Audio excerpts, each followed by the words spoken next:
Strength and conditioning, the secret weapon that 99% of players ignore until they can't afford not to. In this video, I'm going to give you 3 reasons as to why you should stop ignoring strength and conditioning to help you take your game from where it is to where it needs to get to. Let's get into the video. Number 1, it's the foundation to every elite attribute that an athlete should have. Guys, the reality is we're playing in the modern day right now. Gone are the days where players can do the bare minimum and still perform on the weekend. You want to be faster? That comes from building power and strength in the gym. You want to increase your ability to change direction? That requires balance, core, and coordination. Things that are built in the gym. Do you want more endurance so you can cope later on in the dying embers of the games and be that player that makes plays? That comes from conditioning.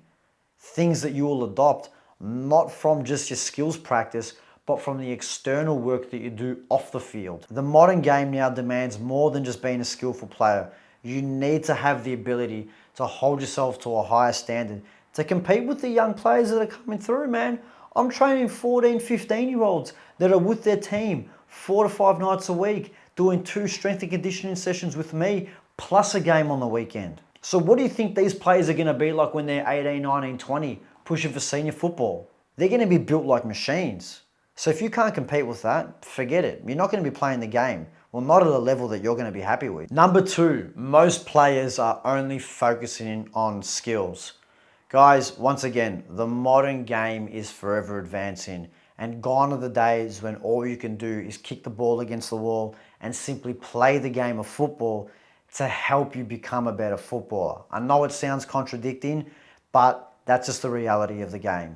You as a player, when playing senior level football, will have at least a bare minimum skill set in which you need to attain to be in the first 11.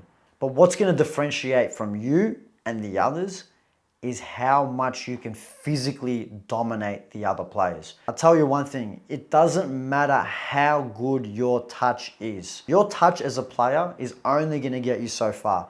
Now, I'm not saying it's not important, but if your opponent is relentless, has the ability to endure the entire 90 minutes at a high intensity, let me tell you one thing, you will eventually mentally fatigue yourself. And the fitter you are, the better your touch will be in the dying embers of the game. So improving your athleticism, your conditioning, and your durability as a player, as a byproduct of that, your skill set will also advance.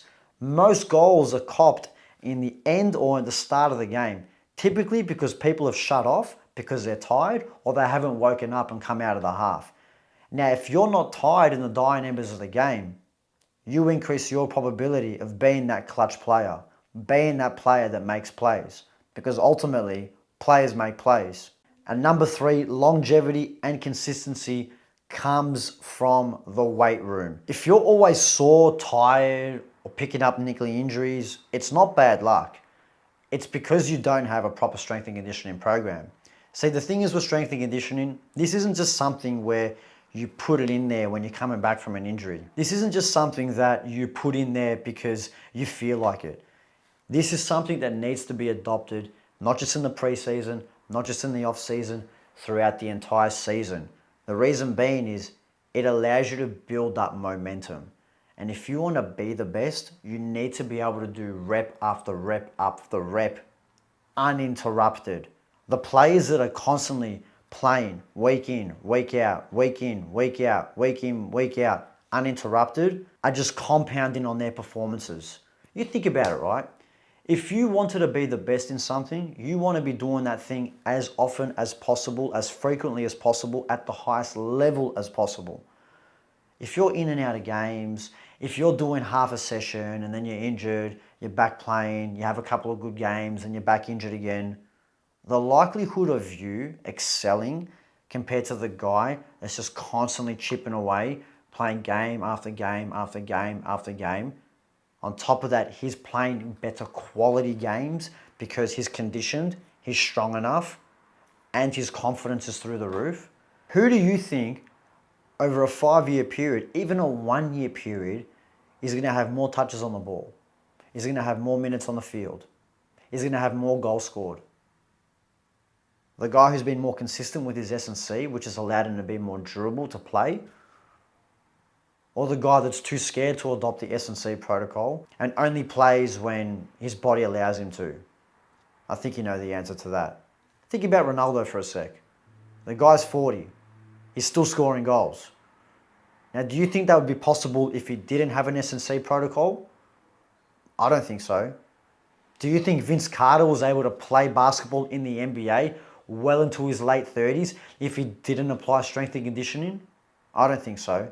The demands of the sport continuously increase. And if you don't go into battle with a good enough body armor, you will come out injured. And the best ability is availability. It doesn't matter how skillful you are. If you cannot showcase these skills over a 90-minute game, week in, week out, your skills are effectively nothing. It doesn't matter how skillful you are. If you can't put that onto the field, your skills are meaningless. So if you're a footballer that needs help with their strength and conditioning program, has got no idea what to do and how to apply it with their in-season, off-season, or pre-season training, drop me a follow on my Instagram, hit me in the DMs, reach out to me, and I'll see if my program's a good fit for you. I'll see you in the next one.